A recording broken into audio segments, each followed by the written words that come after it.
Doon pa lang busog na tayo. Tama ba yun mga kapatid, no? At nakakatuwa kasi nga transparent tayo sa isa't isa dito. Kumbaga, lahat naman tayo may problema. No, hindi natin ginajudge yung bawat isa or mga bagay-bagay na sa atin kundi pinapanalangin natin. Palakpakan nga po muna natin ng Panginoon. Yeah. Ayun.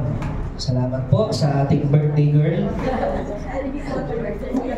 And iinom po muna ako. At habang umiinom po ako, basahin po natin yung title ng ating tatalakayin sa araw na to. Ayan.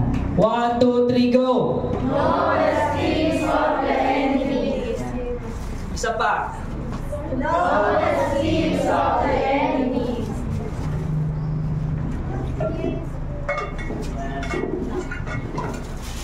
Okay. Praise the Lord. Ayan. So, nasa series pa rin tayo ng fearless, mga kapatid, meaning yung spiritual warfare. Alam niyo po ba, mas totoo yung mga bagay na hindi nakikita kaysa sa nakikita. Amen. Sabi po sa Bible, ang mga bagay na hindi nakikita ay eternal. Ang mga bagay na nakikita ay temporal. Amen po?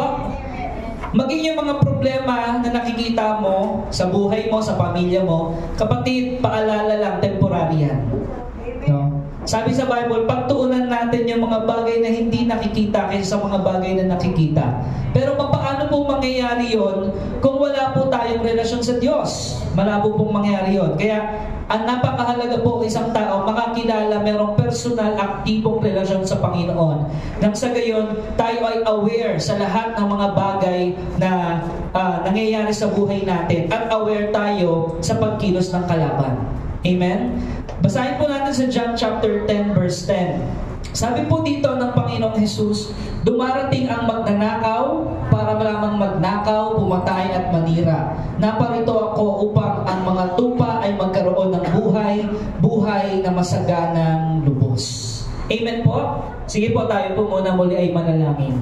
Ama naming Diyos, makapangyarihan sa lahat, maraming salamat po muli, Lord, sa aming pagtitipon na ito para sumamba, magpasalamat sa iyo, muling marinig ang salita mo na siyang na magpapabukas sa aming puso, kaisipan, Panginoon, sa mga bagay na nais mo naming ipatupad sa amin, Panginoon. Salamat, Lord, sa pagkakataon, pribilehiyo na kaming malayang nakalalapit sa iyo at nakakatanggap ng grasya mo. Purihin ka, O Diyos, patuloy na maghari ka sa aming pag-aaral sa oras na ito. In Jesus' mighty name, Amen. Mga kapatid, ang sabi po ng ating Panginoong Jesus, merong magnanakaw. Amen. Sino po aware dito na merong magnanakaw? Yan. At sabi, ang magnanakaw na yun, pumunta para magnakaw, pumatay at manira. Naparito ako upang ang mga tupa ay magkaroon ng buhay na masaganang lubos. Amen. Napakaganda po nung sinabi ng Panginoon nung yung bandang huli, no? Naparito siya upang magkaroon tayo ng buhay. Everybody say life. Yeah.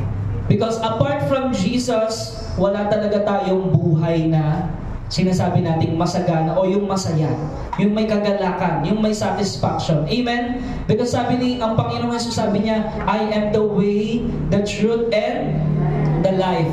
No one can come to the Father except through me. Kaya po, napakahalaga yung lagi tayong lumalapit sa Panginoon. No?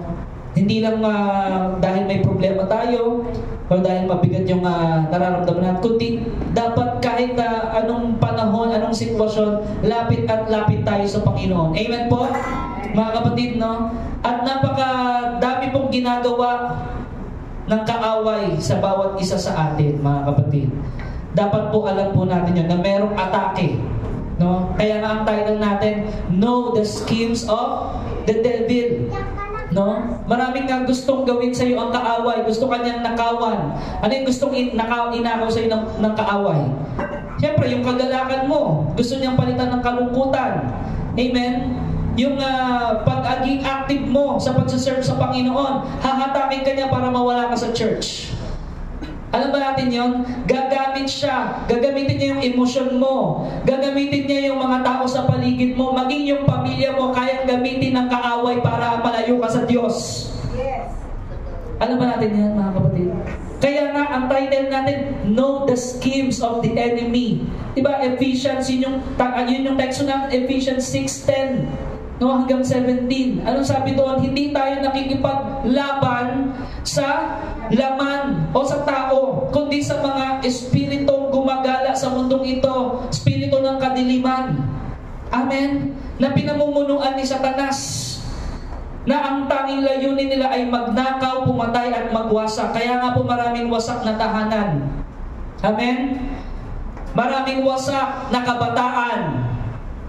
Amen? Hindi nila alam kung anong direksyon nila. Nalalabuan sila sa mga bagay-bagay sa buhay nila. Bakit? Kasi nga merong atake. Merong pakana ni Satanas para hindi ka magtagumpay sa buhay na ito. Pero kapatid, alam mo ba, sabi ng Diyos, gusto niyang magtagumpay ka sa buhay na to. Amen. Sabihin mo sa kapatid mo, gusto ni Lord magtagumpay ka. Amen. Yun ang gusto ng Lord. Pero ang gusto ng kaaway, hindi ka magtagumpay. Gusto ka niyang idamay. Diba? Alam nga ni Satanas yung future niya eh. Amen ba yun, mga kapatid? Ang ginagawa ni Satanas ngayon at ng mga demonyo, no, nagdo-double time sila, nagdi-triple time sila upang kunin lahat ng pwede nilang idamay doon sa impyerno, sa lawan ng apoy. Amen? Dagat-dagat ang apoy. Yun yung gusto nilang mangyari, na mawala ka sa focus mo kay Jesus along the journey, no? Pero napakabuti po ng Panginoon dahil ang grasya niya ay laging nariyan. No, gagamit at gagamit ang Lord ng mga tao sa buhay mo para maibalik ka. Pero ngayon dapat nating malaman, mga kapatid, na sa buhay natin bilang mga Kristiyano, we face oppositions. Everybody say oppositions. Laging may opposition. No? Laging may kumukontra sa iyo. Laging merong balak sa iyo ang kaaway. Ephesians chapter 6 verse 12. No? Basahin natin yon. Ephesians chapter 6 verse 12. Diba? Sabi, who is our enemy? We do not wrestle against flesh and blood, but against evil rulers and authorities of unseen world. Hindi mo yan nakikita. No? Pero umiiral yan. Sobrang totoo yan. Kaya mga kapatid, dapat magpakalakas tayo sa espiritu eh. Amen ba yun? Para talagang aware ka na itong pag-aaway namin o argumento namin ng asawa ko, alam ko, atake to. Sino may ganong discernment? Itong pag-aaway namin mga pamilya namin, alam ko, atake ng kaaway to. Kaya mananalangin ako ngayon. Kung aware ka, kapatid, na atake yun ng kaaway, merong sandata na binigay sa iyo ang Diyos. Una yung panalangin. Yung pananampalataya mo. Amen? Kasi nga, hindi yan hindi lingid dapat sa kaalaman natin at laging merong atake, laging merong laban araw-araw. Amen po, mga kapatid, no? We live in this dark world and against evil spirits in the heavenly places. Kapatid, mas malakas sila kaysa sa atin. Sa ganang sarili natin, kung wala ang Panginoon. Sino dito naniniwala na mas matalino yung kaaway? Yes. Kaysa sa ganang sarili natin. Aminin mo man o hindi, minsan o madalas nadadaya ka. Minsan o madalas nakakalusot. Yes. Aminin natin o hindi. Yes. Sa ayaw sa gusto mo, nakakalusot. Yes. Amen. Lalo na kapag dadalo ka sa gawain, nako, lakas ng resistance niya. Lalo na pag mananalangin ka, gagawin mo yung kalooban ng Panginoon, ang daming atake. No? Bigla na lang na may darating na parang hindi mo alam saan ba galing yun. Diba? Bigla na lang may sumulpot na issue. Diba? Ang dami pong atake sa atin. No? Dahil meron ng magnanakaw, gusto niya nakawin yung kaligayahan mo. Praise and worship kayo, Jesus kayo, talagang praise the Lord kayo, paglabas niyo sa church or kahit nasa loob pa lang kayo ng church, may magte-text sa'yo or mag-chat sa'yo. Diba? Para guluhin yung focus mo. Amen. No? Meron pong mga ganun na mga bagay sa ating buhay, mga kapatid. Kaya dapat aware tayo, alam natin kung inaatake na tayo ng kaaway.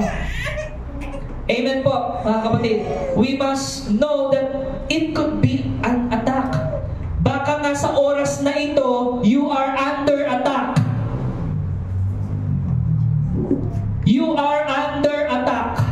You are a target of the devil. Amen? Your family is the target of the devil. Alam ka namang target niya yung kakampi niyang demonyo din. Siyempre hindi. Ina-target niya yung mga kalaban niya. No? Christians, ito mga kapatid, are always under attack. Baka hindi niyo alam yun. Christians are always under attack. Ha? Lagi po yan, mga kapatid. The question is, what are you going to do about it? Hahayaan mo na lang silang matake? Papapasukin mo sa bahay nyo? Di ba? Papapasukin mo sa buhay nyo? No? O, ikaw ay lalapit sa Panginoon, no? Upang mapagtagumpay mo ang araw na buhay mo. Yes. Amen? Kaya nga, napakahalaga ng prayer life, napakahalaga ng gising ang Diyos sa buhay natin, aktibo ang Diyos sa buhay natin. Katulad ng devotion kanina, sabi ng Panginoon, punta tayo sa kabilang ibayo. We are in a journey, mga kapatid. Yes. Sa mundong ito, tayo ay manlalakbay. Hindi ito talaga ang tirahan natin. At sa paglalakbay natin, mga kapatid, sari-saring mga bagay, pagsubok, problema ang makakasagupa natin.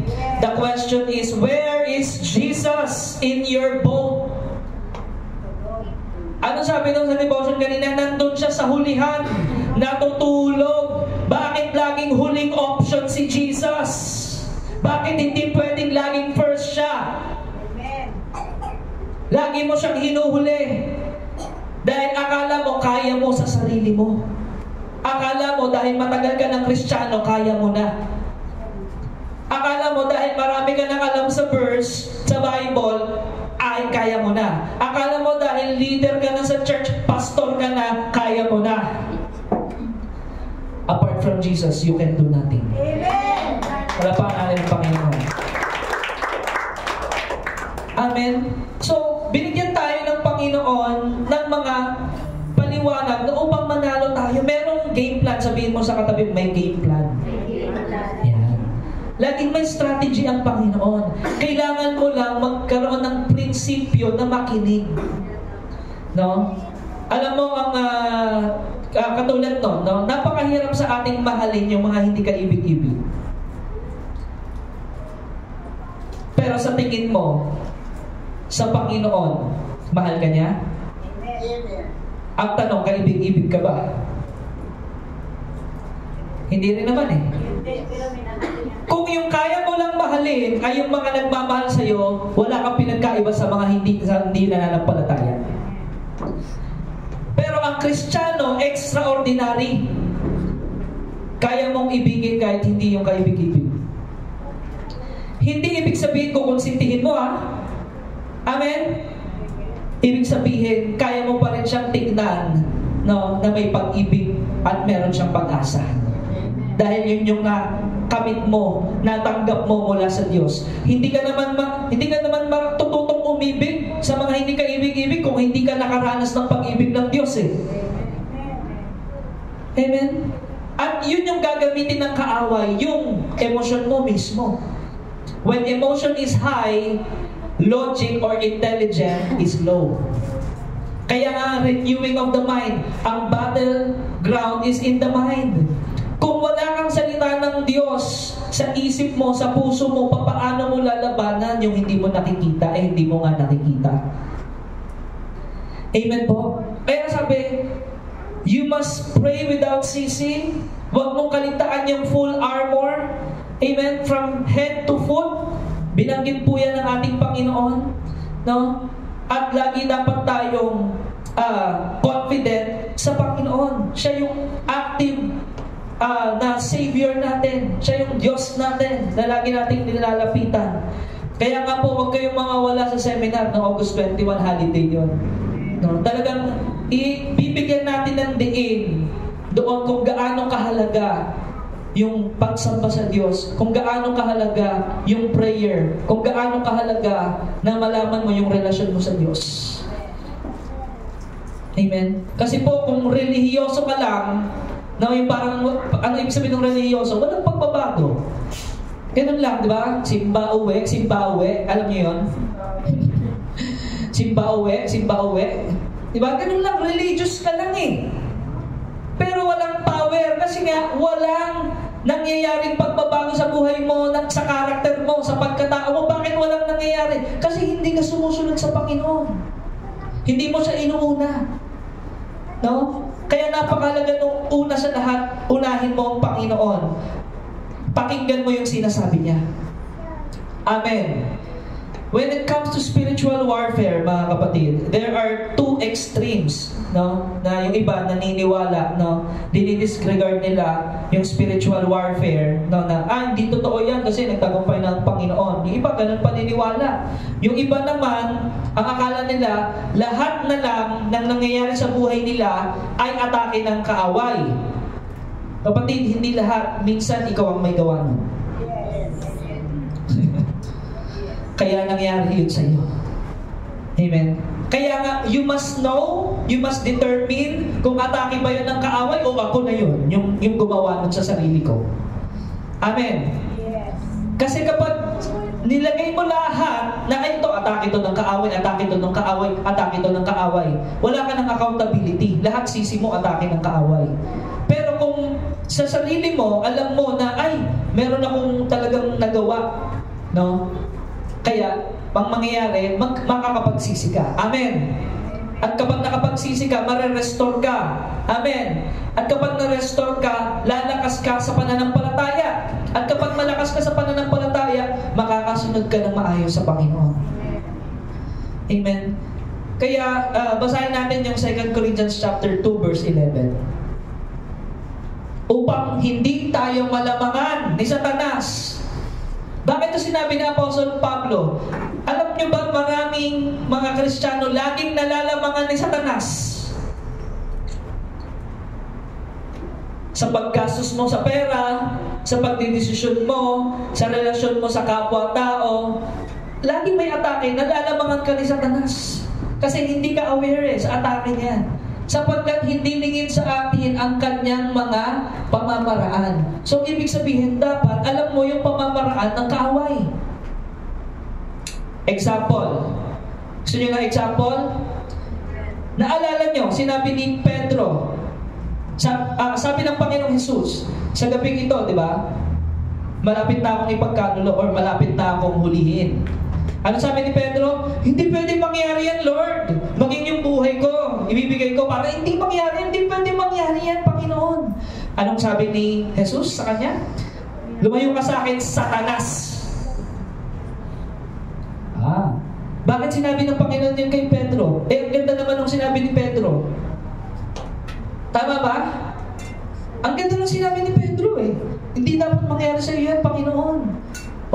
Nirebuke siya ni Jesus. Sabi ng Panginoong Jesus, lumayo ka sa akin, Satanas. Nakita niyo, hindi lumamang si Satanas nung time na yun kasi si Jesus ay aware na yung ginamit na boses na bibig ni Pedro, si Satanas yun at hindi si Pedro. Amen. Minsan po sa mga Kristiyano, ganun ang atake. May mga magsasabi sa iyo ng mabuti pero hindi mo alam si Satanas pala yun. Alam mo, Pastor, dapat ganito yung gawin natin. Diba? So ngayon, syempre, dapat meron kang discernment. Galing ba to sa Lord or galing to kay Satanas? Dalawa lang naman pwedeng paggalingan yan eh. Amen? No, alam mo, sis, dapat ganito yung gawin mo. Parang ang ganda sa pandinig, no? Pero, hindi pala galing sa Diyos. May mga ganong instance. Amen? So, kaya makikita po natin, simple no? Simple yung mga atake ni Satanas, pero tuso talaga. Na dapat aware ka. No? At alam ni Satanas yung trigger mo. Ano yung trigger mo? Yung kinaiinisan mo, madali kang mairita. No? Alam ni Satanas yan, nandun ka niya, pupuntusan. No? Doon kaya pupuntusan. Kaya dapat, alam mo sa sarili mo na, okay, galing to sa Diablo. Andun agad yung pagre-review mo. At hindi ka malalamangan ni Satanas sapagkat hindi lingid sa kaalaman mo yung paraan niya. Amen. Maraming mga kabataan, di ba? Sa school, di ba? Sa loob ng bahay, hanggang sa mga magulang, hanggang sa lahat ng tao, ang daming atake. Hanggang sa gobyerno, ang daming atake ni Satanas, kapatid. No? Sa panahon natin ngayon, lalong lumalala ang sitwasyon. Amen po? Anong ginagawa ng mga Kristiyano? Ayun, marami nalalamangan din ni Satanas. Diba? Walang time sa Panginoon. Diba? Lumipas ang isang linggo. Wala kang nilaan na oras sa Panginoon. Sa tingin mo, aktibo si Jesus sa'yo? Aktibo ang Panginoon sa buhay mo? Nalamangan ka na ni Satanas doon. At ang idadahil mo ay kasi busy ako eh. Alam niyo po mga kapatid, minsan nalamangan ako sa ganyang bagay. I am preoccupied of many things. Nakalimutan ko, diba, yung time para sa Panginoon. At alam niyo po kung ano nangyari? Lumala. Diba? Talagang na-trigger ka. Diba? Na parang ayaw mo na. Ganun po ginagawa ni Satanas. Lalamangan ka niya. Marami siyang schemes, marami siyang kaparaanan, no, para mailayo ka sa Panginoon. Ano po ang palatandaan na skema yun ni Satanas? Pag hindi kalooban ng Panginoon, kapag hindi nakasulat sa Bible, galing sa Diablo yun. Yes. Amen? If it's not written or recorded in the Bible, galing sa Diablo yun. Kahit maganda pa sa pandinig. Amen? No? Ganun po yun. Huwag tayong papadaya kay Satanas. No? Maraming kabataan na daya, di ba, na ano sa bisyo, di ba, yung sa mga scatter na yan, sa mga pagtatalpakan na yan, sa mga sabong-sabong na yan. Amen? At marami nang namatay sa ganyan. Schemes ba yan ni Satanas? Yes. Suicidal thoughts. Bakit? Dahil sa mga problema. Tignan mo, walang nagagawa sa iyo yung Christian mo. Amen? Ibubulit ka niya doon sa kapahamakan. Ayaw ng Lord mangyari yun, kaya niya pinapaalam itong salitang ito. Amen? Kaya gustong i-equip ng Panginoon. Kaya naglalagay ang Panginoon ng mga lingkod niya sa paligid mo para ipaalala sa iyo na mahal ka ng Diyos, ayaw ka niyang mapahamak. Gumising ka, dinadaya ka ni Satanas. Amen. Amen? Ganun po yung mga kapatid eh. No? Yung sa loob ng school, di ba? Pinatay yung kaklase niya dahil lang sa make-up.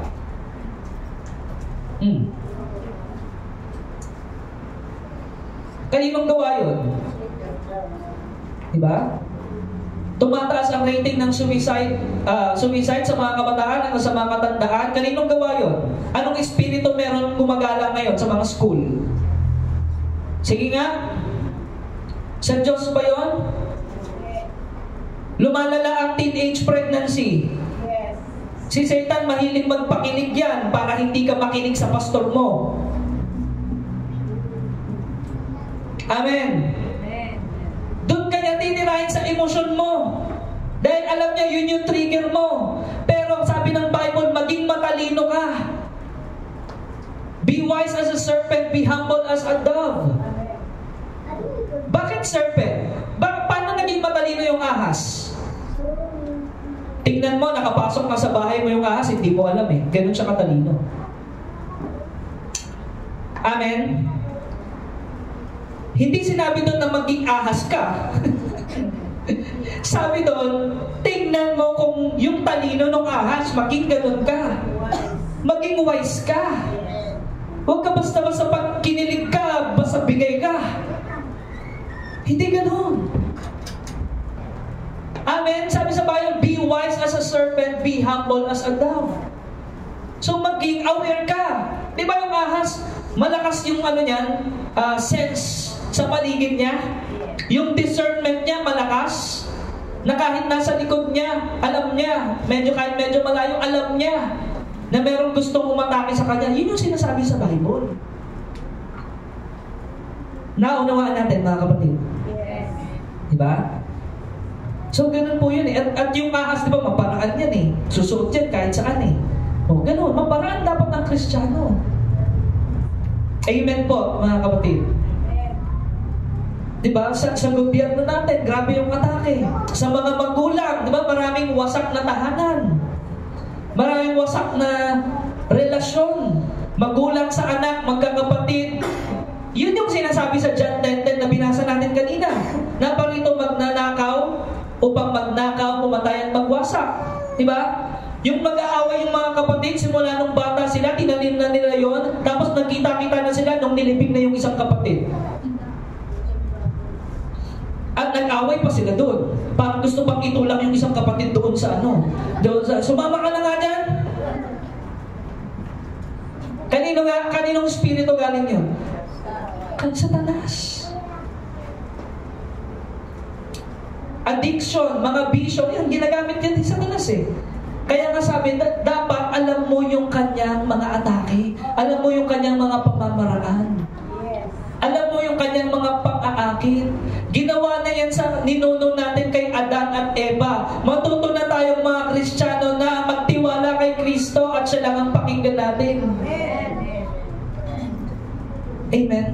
Yung salita lang ng Diyos, yun ang sandata natin, the sword of the Spirit.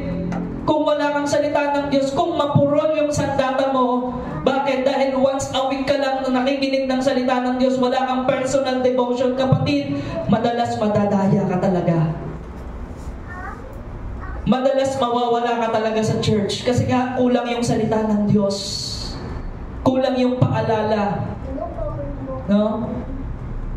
Madalas madadaya ka talaga kung isang beses ka lang nakakatanggap ng salita ng Diyos, kung wala kang personal hunger and thirst sa Word of God.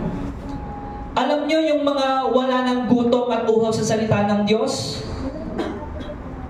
Pwedeng may sakit sila sa espiritu o patay na sila. Bakit? Kumakain ba yung patay? Hindi na. May gana bang kumain yung may sakit? Wala na. Ganun yun. Kapag wala ka ng ganang kumain ng salita ng Diyos, wala ka ng gana maglibot sa Panginoon. Meaning, may atake. It's either you're spiritually sick or you are spiritually dead. Papatayin ka ni Satanas. Wawasakin ka niya. Nanakawan ka niya. Kaya nga dapat alam mo ang galawan, ang kilos ni Satanas at ang kilos ng Diyos sa buhay mo. Kung sinasabi ng Diyos, huwag mong kalimutan, anak, yung pagtitipon, ha? No? Huwag mong kalimutan, anak, yung manalangin, ha? Pray without ceasing, ha? Sinabi lang ba yun ng Diyos dahil trip lang niya? Bakit sinabi ng Diyos na pray without ceasing, na lagi kayong manalangin sa lahat ng pagkakataon? Yes! Bakit sinabi ng Diyos, magbantay kayo? Bakit sinabi ng Diyos, pagbulay-bulayin niyo yung salita ko? Dahil may atake ng kaaway. Dahil yun ang paraan ng Panginoon para magtagumpay ka. Bakit hindi lahat ng Israelita nakapasok sa promised land? Maraming namatay sa desyerto at tinuklaw ng ahas. Bakit? Hindi sila sumunod kay Moses eh. Kumbaga sa panahon natin ngayon, hindi ka sumunod dun sa pastor mo eh. Hindi ka sumunod dun sa sinasabi ng lingkod ng Diyos sa buhay mo eh. Na pinapahayag sa iyo, na pinapaalala sa iyo eh. Kaya hindi ka makatapak doon sa pinangako ng Diyos sa buhay mo. Marami kang reklamo, maraming humahadlang sa iyo na hindi mo alam atake na pala ng kaaway. You are under attack na pala. But once na maging aware ka na merong atake ng kaaway, anong unang gagawin? Mananalangin. Lord, alam ko po, Panginoon, inaatake ako ng kaaway. Panginoon, may problema ngayon sa pamilya namin. Meron kaming away or something na ganyan. Meron kami, Lord, pinag-aawayan sa pera. Meron kami, Lord, pinag-aawayan sa property o ano man yan. Panginoon, tulungan mo ako na magtagumpay sa problemang ito. At kapag gano'n ang pinanalangin mo, straight to the point sa Panginoon, the chief commander will send back up angels para ikaw ay palakasin at magtagumpay ka sa problema kinakaharap mo. Amen? Ganun lang yun eh. You must have an open communication, active communication sa chief commander mo. Kasi kapag naputol yung komunikasyon, naalala nyo yung nangyari sa Psalm 44? O ano nangyari doon? Miscommunication. Merong nagsabotahe. Hindi na sila makakontak doon sa sentro. Na-ambush na sila doon. Diba? Pinagbabaril na sila doon ng mga kaaway. Bakit? Dahil naputol yung komunikasyon. Ganun din ang pwede mangyari sa iyo bilang sundalo. Kung mapuputol ang relasyon mo sa sentro, which is yung church, lalayo ka sa church, lalayo ka doon sa nilagay ng Panginoon sa iyo, kapatid, maa-ambush ka. Yun yun, no? Magnakaw, pumatay, at manira. Ibig sabihin sa ibang translation, magwasak. Ayaw ng Lord mangyari yun. Kaya nga niya laging, maraming beses sa Bible, sinabi, manalangin ka, tumawag ka sa Kanya. Diba? Those who call upon the name of the Lord shall be saved. Saved from what? Akala mo, ang ibig sabihin nun, niligtas ka lang dahil sa kasalanan mo? Hindi. Kaya kanyang iligtas araw-araw sa sari-saring problema kinakaharap mo. Amen. Call upon the name of the Lord. Wala ka namang babayaran doon kasi bayad na niya eh. Full access. Kaya mong tumawag, Ama, tulungan mo ako. Si Pedro, nung lumubog siya, di ba? Palapit siya sa Panginoon, nakita niya ang daming mga problema, wala siya sa focus sa Panginoon, nawala siya yung paningin niya sa Panginoon, lumubog siya. At nung talagang malulunod na siya, naalala niya, ay, dito pala ang Panginoon. Sabi niya, Lord, save me. Prayer ba yun? Yes. Prayer na yun. Lord, save me. At ang bilis ng Panginoon, niligtas agad si Pedro. Na kahit nakakalimutan mo siya, di ba? Kahit laging ginagawa mong last option ng Panginoon, kapag tumawag ka sa Kanya, lagi ka niyang dinirinig. Ganon yung pag-ibig ng Lord eh. Pero bakit parang kapag katapos ng isang tagumpay, nakakalimutan na naman natin tumawag sa Kanya? Bakit? Nasasanay ka na kasi sa puro tagumpay eh. Amen ba? Nagiging pamilya na sa'yo na lagi kang nananalo, lagi kang nagwawagi. At alam mo, gagamitin ng diablo yun, oh, panalo ka na naman. Yes, di mo na kailangan si Jesus, umalis ka na dyan. Di ba? Nag-high school ka lang, nag-college ka lang, nagkatrabaho ka lang, wala ka ng Lord sa buhay mo. Nagkapamilya ka lang, wala na si Lord sa buhay mo. Tapos kapag may matinding, dumating na problema, maaalala mo siya. Pero pag lumapit ka sa Kanya, hindi ka niya palalayasin sa harap niya. Yayakapin ka pa niya at tatanggapin ka niya. Amen? Ganun ang Diyos natin. Nakakalungkot lang, ginagawa lang natin siyang for emergency use. Ginagawa lang natin siyang for occasional. Na hindi natin namamalayan, no? Na unti-unti na pala tayong napapalayo sa Panginoon. Kaya mga kapatid, we must be aware. Sa panahon natin ngayon, tayo mga Kristiyano kilos. No, sa pamilya natin, huwag nating bitawan sa panalangin. Huwag nating bitawan sa paalala ng salita ng Diyos. Amen? Yun ang sandata natin. No? Kaya po, nung talagang nakita ko ito sa Bible, talagang andun yung passion dapat natin eh. Diba? Yung grace and mercy na natanggap natin sa Diyos, yun yung dapat maibahagi natin eh. Amen? Na kahit puyat, no, kahit medyo pagod, okay lang kasi nga, ang Lord naman ang kalakasan natin eh. Diba? Kaya po kahit ako, meron akong, alam niyo naman, meron akong trabaho, diba? Ano ba yun? Diba? Humahawak ako ng team. 16 na katao. Kailangan alalahanin ko bawat isa sa kanila. Kahit wala na sa office, kailangan alam ko yung mga buhay nila. Amen? At ang totoo po niyan, binigay sila sa akin ng Lord dahil hindi lang dahil sa trabaho. Dahil may plano ang Panginoon na bahaginan ko sila ng salita ng Diyos. Amen? Dahil maging sila, nung nakilala ko sila isa't isa, nakausap ko sila, ang titindi ng problema nila. Amen? At naging way yun para ibahagi ko sa kanila si Kristo. Kaya dun sa buong opisina namin, kilala ako ay pastor. Hindi ko kinakahiya. Diba? At kapag merong matinding problema, hindi po sa pagmamayabang, lumalapit sila sa akin.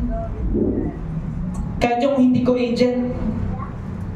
No? Nagtataka nga yung asawa ko, sino yung kausap mo dyan? Diba? Sino yung kausap? Ay, humihingi ng advice. Hindi ko naman agent yun. Hindi naman yung sa team ko.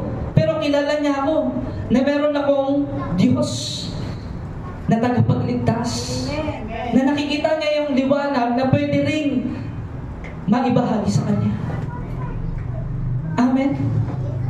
Ganun po yun mga kapatid. Hindi lang tayo pang simbahan. Huwag tayong magtago sa simbahan. Ipakita natin yung tunay na pagiging Kristiyano sa loob ng pamilya, sa trabaho, kahit saan, andoon ang Great Commission. Hindi tayo relihiyoso na hipokrito. Alam natin kung sino ang pinagsasabalayatan natin, pinagkakatiwalaan natin, at handa tayong sumunod sa kung anumang nais ng Panginoon. Para magtagumpay ang bawat ninanakawan ng Diablo, mabalik ang lahat ng ninakaw ng Diablo, mabuo ang lahat ng winasak ng Diablo, maayos ang lahat ng pinatay ng Diablo, mabuhay muli, ma-born again. Amen? Kaya kahit, di ba, meron tayo hinahandle na ministry, hindi excuse yun. Ibahagi mo si Kristo sa trabaho. At hindi lang yun, kung meron pang pinapagawa sa iyo, abutin nyo yung mga estudyante. Isa po ako sa chaplain dito sa Imos. Abutin nyo yung mga estudyante. Abutin nyo yung mga guro.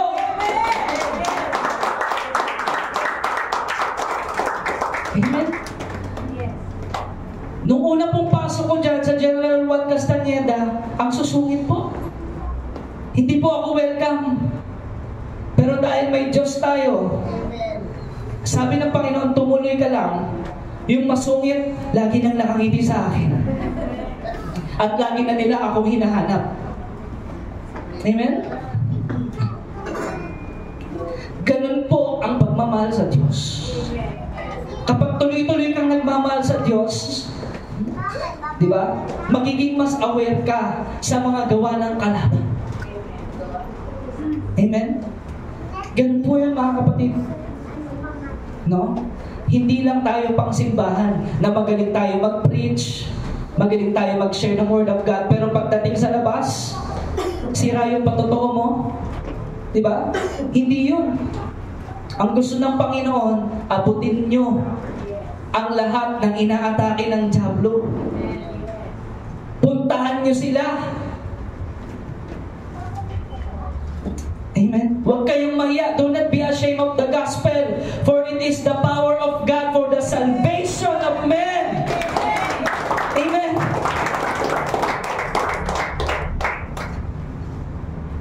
Kaya gano'n lang po tayo kapassionate mga kapatid.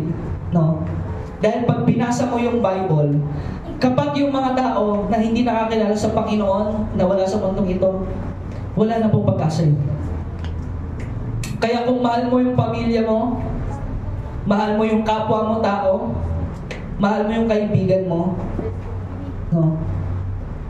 Huwag kang mahiya na ipatotoo. Not necessarily basaan mo agad sila ng Bible. Huwag kang mahiya ipatotoo yung ginawa ng Diyos sa buhay mo. Amen ba mga kapatid? No?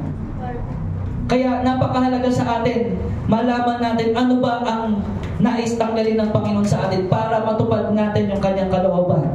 Una, yung spirit of fear. No? Spirit of anxiety. Spirit of worries. Spirit of intimidation. Yan yung mga atake. Iba't ibang klaseng demonyo. Alam niyo po ba yung mga demonyo may ranggo yan? Sinakalam dito. Yung mga anghel po, meron niyang ranking. Merong seraphim, cherubim, meron pong archangel, meron pong messenger. Mga ranking po yan. Ganon din yung mga fallen angels, yung mga demonyo. May mga ranking po yan. Iba't ibang klaseng espiritu yan. May espiritu ng takot. Demonyo yan Tatakutin ka, sisindakin ka, para mawalan ka ng gana, mawalan ka ng pag-asa, at kitilin mo yung buhay mo. Spirit of anxiety, hindi ka mapakali. No? Inaatake ka yung espiritu na yan. Yan yung klase ng demonyo na talagang hindi ka patutulugin.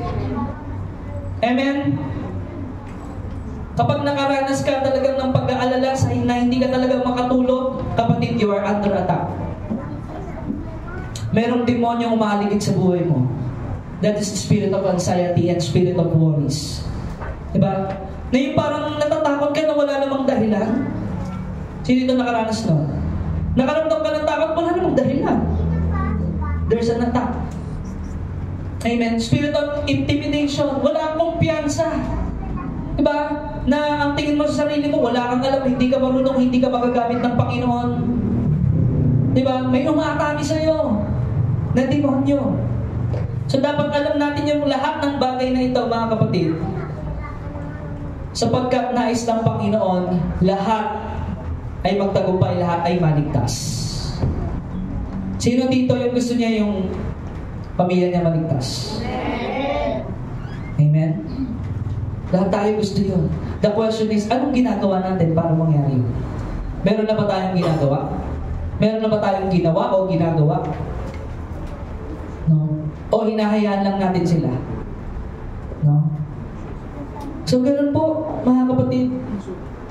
At napakarami pong pinapagawa sa atin ng Panginoon, di ba? Kasali din po tayo sa sports ministry. Di ba? Kapag merong mga gawain sa SOG, sige po, di ba? Minimanage po natin yan as far as the Lord Jesus is concerned. Amen? Para mabahaginan ng gospel, para makarinig sila ng gospel, na hindi man tumalab sa kanila sa panahon na yan, tatalab at tatalab yan darating ang panahon. Dahil sabi ng Panginoon, hindi babalik sa Kanya ang salita niya na walang pakinabang. Basta tinanim mo yung salita ng Panginoon, may pakinabang yan. Amen po? Kaya kapatid, sabi, huwag kang mapagod, huwag kang matinag. Diba? Dahil sa pagpapagal natin sa Panginoon, hindi nasasayang yun. No? Dapat ang motivasyon natin, mga kapatid, pag-ibig na galing sa Diyos. Na tayo minahal ng Diyos, pinatawad ng Diyos. Yun ang motivation natin. Yun yung energy natin para abutin ang mga tao sa paligid natin. Amen? Ganun po yun. Kaya napakahalaga, mga kapatid, una talaga makita sa atin, no, yung karakter ng Panginoon sa Kristo. Kahit hindi ka magsalita, lalapitan at lalapitan ka. Amen. Amen.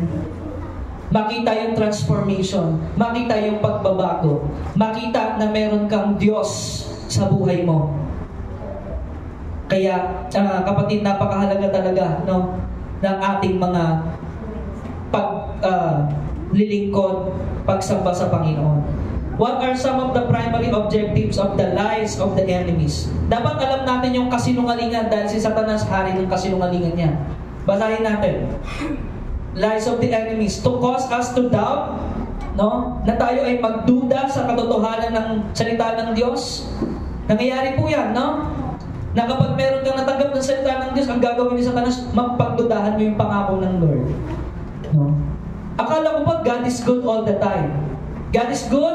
All the time. All the time? God is good. Amen. Mahirap ba ang buhay?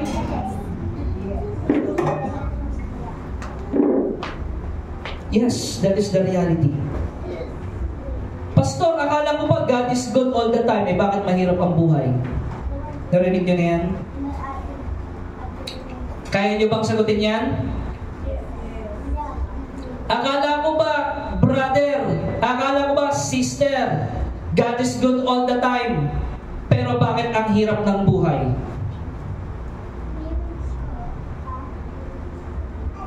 Bakit may mga sakit at karamdaman? Amen?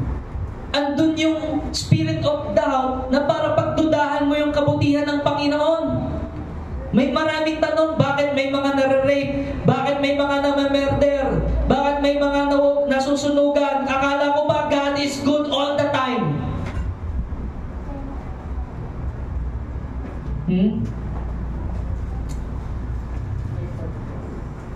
Amen? Kapag yun, mga kapatid, hindi natin alam kung paano sagutin, wala na.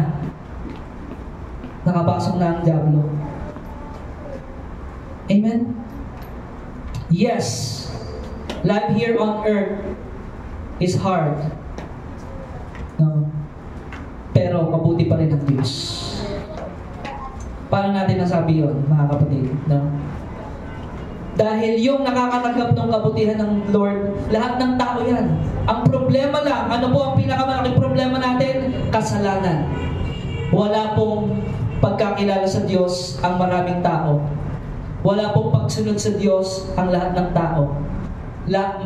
Halos lahat ng ginagawa ng tao labag sa salita at kalooban ng Diyos. Kaya nagkaganinan ito ang ating mundo. Kaya po, magkakaroon nga po ng bagong langit at bagong lupa.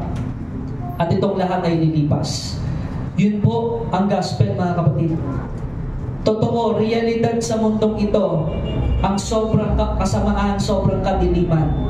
Pero realidad din na sinabi ng Panginoon, lahat yan magkakaroon ng hustisya. There will come a judgment day. There will be a day of reckoning. At sabi ng pangako ng Panginoon, I will wipe every tears from their eyes. There will be no weeping. Amen? Matatapos ang lamay, matatapos ang burol, matatapos lahat ng kalungkutan sa mundo, mga problema, salot, suliranin. Tatapusin yan lahat ng Panginoon. Pero habang narito tayo sa sanlibutan, mga kapatid, hindi tayo exempted sa mga problema. Amen? Pero alam niyo ba kung ano ang advantage natin? Meron tayong Diyos na hindi tayo papabayaan, hindi tayo iiwanan. Sapat ang grasya ng Panginoon araw-araw. Sapat ang pag-ibig ng Diyos araw-araw para tayo ay mabuhay, para tayo ay maging maayos. Aayusin ng Diyos ang buhay ng bawat isa. Ang kailangan mo lang, kapatid, isuko mo lahat sa Kanya. Hindi mo kayang ayusin ang sarili mo, hindi mo kayang pabanalin ang sarili mo, hindi mo kayang pabanalin yung pamilya mo, isuko mo lahat sila sa Panginoon. It's all about surrender to the Lord. Amen. Kaya sa oras na ito, mga kapatid, lalapit tayo sa Panginoon. No? We will worship the Lord right now. Sa lahat ng merong kapighatian, bawat isa sa atin, no? Merong pagkilos, pag-atake ni Satanas, pero hindi tayo papayag.